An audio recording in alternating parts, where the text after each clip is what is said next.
Happy Friday po, everyone. I am Sister Claire Duguna from TSCCFI. Welcome po sa ating daily morning devotion na tinatawag po naming Tilaok. Magandang umaga, buenos dias, good morning sa lahat ng aming digital brethren that always hanggang ngayon, tumawid yung 2024, nandyan pa rin kayo at patuloy na sumusuporta at sumasubaybay sa amin. But before we meditate, ano man yung gustong sabihin ng Lord sa atin ngayong umaga, let us all pray po. Father, Lord, we thank you so much sa panibagong araw na pinagkaloob mo sa amin. Another year that speaks of opportunity and chances and hope na nagmumula sa inyo. Allow us to understand your words. Allow us na i-comprehend ito at maintindihan ano yung nais mong sabihin sa amin through our focus verse today. Bless your people na makakarinig ng yung mga salita ngayong umaga. At kung sila ay kasalukuyang nagbabiyahe, patuloy na pag-iingat po sa bawat isa sa kanila. Marami pong salamat. We entrust you this day. In Jesus' name, amen and amen. So ang ating focus verse po ngayong umagang ito ay manggagaling sa 1 John 5:4. I will be reading it po sa English Standard Version. Ang sabi po dyan, "For everyone who has been born of God overcomes the world. And this is the victory that has overcome the world, our faith." So I entitled this morning devotion po na by faith. Sabihin mo nga po sa katabi mo, by faith. Ayan. So, meron pong two statements sa ating verse ngayon yan. Sabi dyan, for everyone. So, lahat who has been born of God overcomes the world. Yun yung unang assurance. Pangalawa, and this is the victory that has overcome the world. Ano daw po yun? Ang ating faith. So, bakit sinasabi ng book natin ngayon, no, na dapat ma-overcome natin yung world? And paano nga ba natin ma-overcome yung world?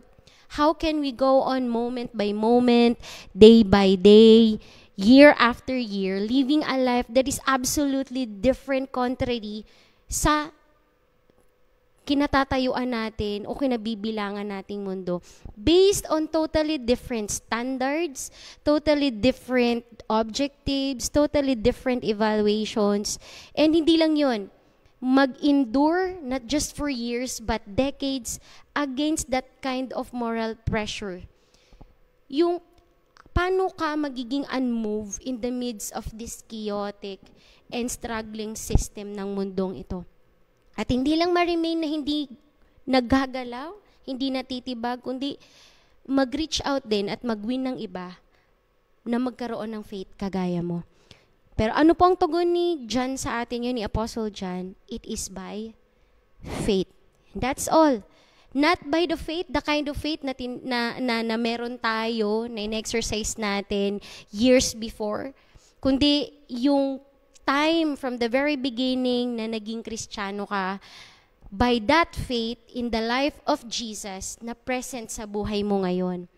By faith in Him, at work in you, in us, kahit sa gitna ng matinding pressure. Yung verse po natin ngayon, I just want to share with you na yung companion passage po nito ay makikita din sa chapter 2 verse 17. Ang sabi dun, this world and its desires are passing away, but the one who does the will of God, ano pong sabi dun, lives forever.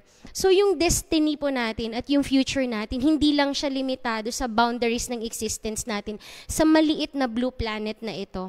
Yung future natin, yung pag-asa natin, it bursts the boundaries of mortality that are tied up sa faith na meron tayo sa resurrected and victorious Savior na babalik, alam nating babalik, and will bring us to His eternal home. At itong faith na sinasabi po ni John ngayon, it is displayed by how? By doing God's will, even when most people sa paligid mo, sa contemporary culture na to ngayon na meron tayo, is choosing to chase what is fleeting and transient. When we say fleeting, panandalian lang at lumilipas lang sa mundong ito. So alam niyo po ba, sad to say, or unfortunately, no, yung faith, in most cases, is the element o ingredients ngayon na pawala na ng pawala at nawawala na sa buhay ng maraming Kristiyano na sinasabing kilala nila ang Diyos, lalo na kapag na-overpower na sila ng maraming trouble, ng maraming problema, ng mahirap na bagay, at hindi nila nakikita na only faith ang pwedeng mag-change ng situation nila. So, malinaw po sa verse natin ngayon, no? Yung unang verse, yung assurance. Everyone, walang pinili ang Lord, everyone who has been born of God, ay overcomes the world. Take note of the world overcomes here, mga kapatid. It is present tense. Ibig sabihin, actively happening, ongoing. Hindi sinabi ni John na will overcome. Para mas maunawaan po natin, tingnan natin sa Tagalog. Sapagkat ang bawat anak ng Diyos ay nagtatagumpay. Hindi sinabi doon na magtatagumpay, nagtatagumpay laban sa mundo. Na pagtatagumpayan niya ito sa pamamagitan ng pananampalataya. So, we are talking about faith, by faith, through faith. So, how can we overcome this hopeless world? By faith. So, I have 5 things to share po sa inyo that will explain the value of faith. And ano yung kayang ibigay o gawin nito sa buhay ng isang believer ng ating Panginoong Jesus? F-A-I-T-H. Number 1, F, freedom. Faith brings freedom to those who believe in Jesus. Sabi dyan sa John 8:36, if the Son therefore shall make you free, you shall be free indeed. Ang mahirap po kasi sa marami, kahit Kristiyano na po, we are bound by false guilt ng mga nakalipas na bagay na nagawa natin that the enemy keeps on placing in our lives. No? They are denied many of God's blessing because they suffer unnecessarily. So, dapat nare-recognize natin kung ano yung false, no? And then, accept natin yung freedom na ipinagkakalob ni Kristo sa pamamagitan ng pananampalataya natin sa Kanya. Na tayo ay pinatawad ng Panginoon, kinlens niya tayo, and He promised heaven for us. No? Kasi sabi sa Romans, sabi doon sa 3:24, being justified freely sa grace ng Panginoong Diyos. No? So redemption means a released, secured, binayaran tayo ng ransom, dineliver tayo, setting us free. So faith, if you have faith in Jesus, it brings freedom, kalayaan, totoong pagkawala sa tanikala, kapatid. Number 2, letter A, action. Ang faith is an action word. Therefore, it requires action. Sabi sa James 1:5, be ye doers of the word and not hearers only. Marami sa Kristiyano, willing silang pag-usapan yung faith, pero nahihinto na lang doon sa paniniwala. Para maging effective tayo, faith must be active din sa ating buhay. Hindi mababago, sabi ko nga kanina, hindi mababago yung sitwasyon mo ngayon kung wala ka namang pananampalataya sa Panginoon. Tandaan natin that our faith only works for us if we work out for it. Again, our faith works for us as we work our faith. So for faith, para magstay siya sa shape niya, ma-in place sa buhay natin, we must work out our faith to keep it in shape.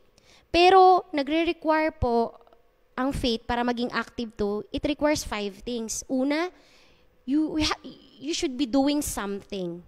And pangalawa, you should be being something. Pangatlo, you are speaking something and you are living something. Panglima, you are loving God and others. Without it, imposibleng magiging aktibo ang pananampalataya mo sa ating Panginoong Diyos. If you have faith, it will cause you to action. Pangatlo is for insight. Ito yung area sa maraming buhay ng isang mananampalataya na because na nagkukulang kasi nga hindi naaaral yung salita ng Panginoong Diyos, at ang masakla po doon, they never seek to grow sa walk nila sa ating Panginoong Diyos. Kasi sabi po sa James 1:5, if any of you lack wisdom, let him ask God, and it shall be given him. So marami pong Kristiyano lack ng spiritual insight. When we say insight, comprehension, awareness of something, kaya nakakagawa sila o nakakapagsabi ng mga bagay na hindi nila alam. Pwedeng alam nila, hindi nila nalalaman. They are hindering and hurting God's kingdom. Na isang bagay pa na masaklap, it will lead them, or even it will lead us na maging ineffective sa pagkakatawag sa atin. Tandaan niyo po, as we are learning, no, nag-church ka, nakikinig ka ng salita ng Panginoong Diyos, matututo ka that what comes out of our mouth, it plays a very important part in how we handle and come through the situations we are confronted with every day. Sa dami ng nakakasalamuhan natin sa araw-araw. Pero kung may faith tayo, we gain insight and know more about God and what He would do in that situation we are in right now. Alam niyo po, gustong-gusto tayong tulungan ng Panginoong Diyos na makagawa ng tamang desisyon at choices sa buhay natin. Pero sabi sa James 1:6, wisdom is given to those who ask in faith. Kaya magkakaroon ka lang ng insight, awareness if you have faith sa iyong buhay.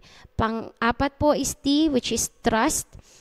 Sabi sa Psalms 37 verse 40, and the Lord shall help them and deliver them. Why?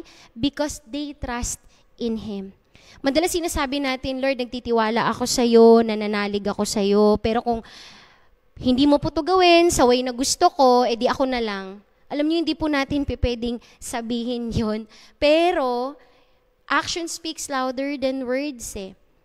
And maraming believers, they fail to completely trust sa Panginoong Diyos kasi tumitingin sila sa temporaring bagay lang. Alam niyo, nasusubukan talaga yung pananampalataya kapag idinadaan tayo sa apoy, pag dinadaan tayo sa testing. Doon makikita kung level 1, 2, 3, 4, 5, or 10 ba yung faith mo sa ating Panginoong Diyos. But trust causes us to rely on God, to depend on Him, to commit on Him, at magkaroon ng kumpiyansa sa Kanya. We must trust in the Lord, kapatid. Faith should bring trust. And hindi po pwedeng mahiwalay yung word na trust sa faith. Hindi pwedeng sabihin mo na may tiwala ka sa Lord, pero hindi mo siya, wala kang kumpiyansa na kaya niyang gawin ang lahat ng bagay. Contradicting po yun, mga kapatid. Pang-lima po sa faith is H, which is heaven. Faith will bring us heaven with Jesus. So, sabi po sa James 14:1 and 2, yung pangako ng Lord, let not your heart be troubled. You believe in God, believe also in me. In my Father's house are many mansions. If it were not so, I would have told you, I go to prepare a place for you.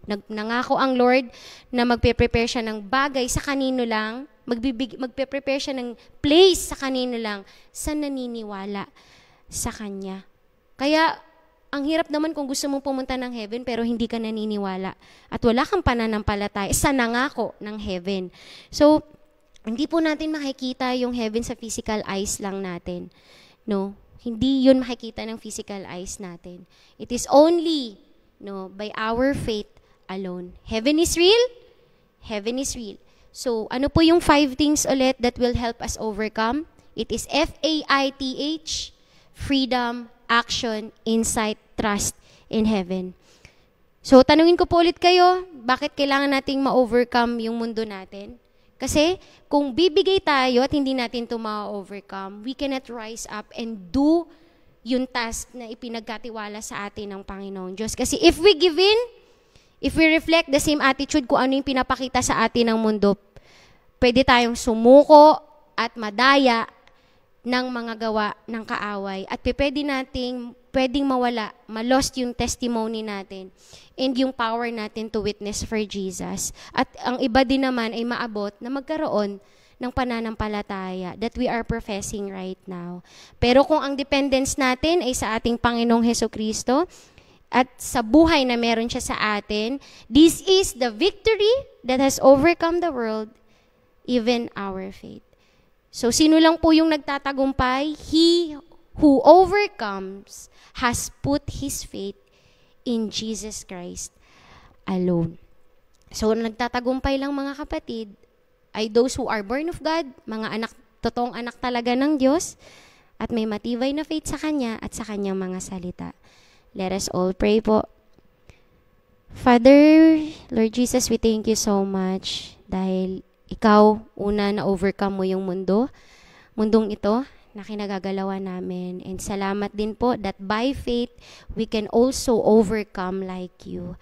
And dalangin po namin na yung narinig namin ngayon ay sa taong 2024 na to, kung level 5 lang yung faith namin last year po, ay mag-level up yun at mag-multiply pa at makapanghawa pa ng ibang dapat din makarinig at maka-experience ng faith na meron kami sa inyo.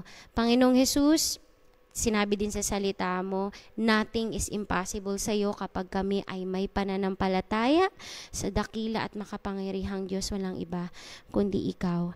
And Panginoon, dalangin din po namin ngayon, yung prayer focus din namin, nasabi doon na to keep our faith moment by moment and day by day para ma-overcome po namin yung obstacles dahil alam namin that you, God, is our promise keeper. And Lord, dinadalangin, dinudulog po namin sa iyo yung mga prayer requests ng aming mga kapatid across the world, Panginoon, mula kay Sister Angeline Mendoza. Unang-una, healing po ni Brother Jack sa kanyang physical body, fast recovery, and pangalawa po ay healing ng kanyang anak na si Cyrus na meron ngayong anxiety and depression. Ayusin mo kanyang mental, physical, and emotional health dahil meron pong problem na nag-a-arise ngayon sa kanila. Hindi po namin alam kung ano ito, Panginoong Jesus, pero kayo po ang patuloy na manguna sa buhay ng mga ito. And prayer din po ng guidance, enlightenment, and protection. And from Sapang Alat Satellite, galing kay Natividad Saludario, healing po sa kanyang anak na may sakit na si Nedy Saludario at sa kanyang apo na may luslus po si Brother John Morris. And sa kambal po na anak ni Sister Jenilyn Constantino kay Zia at Zion. Healing din po, Lord, ang hirap na nagkakasakit po ang baby. Hindi po kagaya ng mga adult na kaya pang tiisin. Pero Lord, dalangin namin yung healing na ay magmula po sa inyo, mag-flow sa katawan ng mga taong nabanggit po namin, kanilang muscles, kanilang organs, kanilang mga cells. Lord, please give them grace na ma-overcome yung pain at gumaling po sila. And Lord, kay Sister Tina Villegas na unity sa family niya, and kay Nanay Engcar Sagorio na trabaho para sa kanyang asawa. Sa lahat po ng ito, Panginoong Diyos, mag-manifest ngayon kung ano yung narinig nila mula sa iyo. That it is by faith. Magkaroon sila ng faith na kung ano yung pinagdadaanan nila ngayon na pinalangin namin, it is only by faith they can claim the healing. It is only by faith they can overcome this situation. Na kung walang faith, Lord, useless din yung panalangin na ibibigay namin sa kanila. Kaya naman, mag-work out yung faith nila ngayon at yung narinig nila, Lord Jesus, ay mai-apply din nila ito sa kanilang mga buhay. Dalangin ko sa mga pinanalangin namin ay makakilala sila sa inyo at magamit yung kagalingan at yung provision, yung answered ng prayer para sila din ay maglingkod ng tapat at totoo sa iyo hanggang sa pagbabalik mo. Maraming salamat po. Pag-iingat sa mga bumabiyahe, magtatrabaho ngayon, papasok sa kanilang mga eskwelahan. May we represent you well, Jesus. Marami pong salamat. To you all the glory, honor, and praise in Jesus' name. Amen. Kapatid, once again, it is only by faith that we can overcome this world. God bless you all po and have a blessed day ahead.